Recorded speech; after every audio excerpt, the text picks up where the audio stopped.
Hi everyone, I'm Ron the Marvel Man at TheMarvelman.com. Today I'd like to talk about the crash of 1995.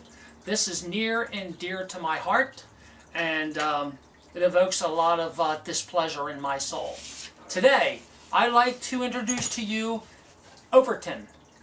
This is the overbuying, over-collecting, past our limit knucklehead that almost killed our industry back in that year. This was made by my little sister Rosemary, lovingly known as Maltsy. Mr. Overtone will make many guest appearances during this. Listen to the empty head. There it is. The crash of 1995. This is truly one of my greatest sadness and disgust since I've been collecting and been around this hobby. During the early 1990s to mid-90s, comic books were on the rise again. Interest in buying and collecting, ran rampant. Todd McFarlane relaunched Spider-Man. Who can forget the year 1990 when good old Todd came out and did an absolutely outrageous job on Spider-Man.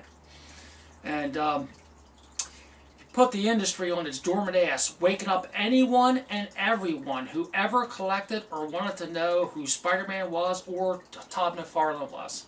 Great art. Very average writing, but it was enough to start a frenzy.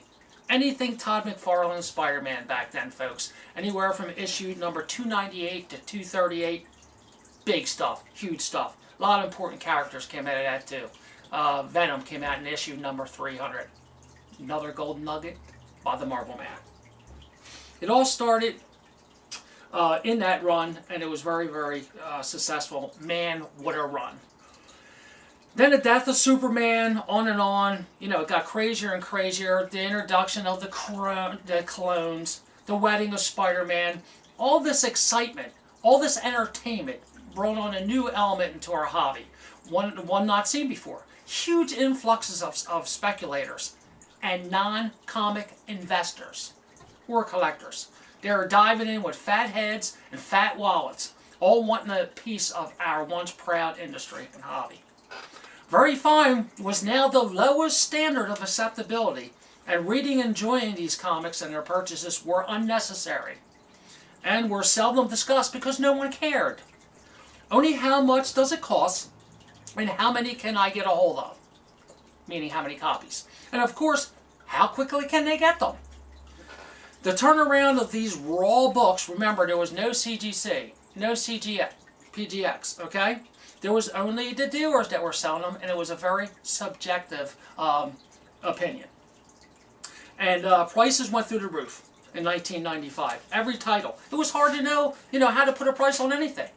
Because, I'll give you $50 for that, $100 for that, $150. Next week it's $200, $250. It was insane. Then, as many speculators and investors do, they want their short-term turnaround profit. Okay? And so what these people would do is they came back with their very finds and they wanted their nice little profits. But if they were lucky, okay, they were getting 50 cents on a dollar, or most time, depending on the issue or title, they got much less. Usually much, much less, like 30 cents on a dollar. I mean, it was nuts. Many of these speculators were outraged at their predicament and started to dump all, not some, but all of their possessions, all at the same time, flooding the market with some really nice stock, but causing the prices to drop considerably. The result, all sellers, no buyers. Once these comic speculators were done, they were done with the book, they basically wanted out. They would go to their friends and say, hey, there are other speculators. That book I just bought for $50?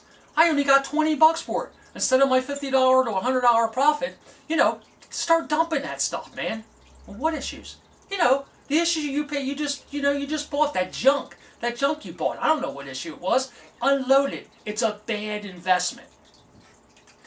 And many of these speculators, folks, came from the baseball card industry. And they started carrying comic books themselves. Figuring, hey, I might as well jump on this quick kill, boom, and make myself a fortune. Did they care about the industry? Absolutely not. And what else did they bring along with them? They brought along counterfeiting. Okay? There was counterfeiting in baseball cards forever. So what did they decide to do? They decide to bring that little gem, them little frauds into our business, and they start to counterfeit comic books. Do you remember Teenage Mutant Ninja Turtle #1 and 2? Do you own that book? Have you ever had it CGC graded? To find out, you could have one of those counterfeit gems in your collection right now. Another tip from the Marvel Man. Today, these same clowns are back, but CGC, again, CGC or PGX, has enabled them to buy more securely, if not more sensibly, to help infuse some new cash flow into the hobby.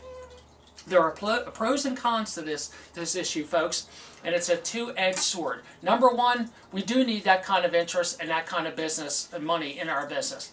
It helps stabilize it. It helps move the higher grade of comic books as far as setting standards and setting prices. Most of the time unwillingly, but you'll know pretty much what you have to pay for these books. But they're usually only after the very, very best copies, which leaves a ton of other opportunities out there for us to invest in.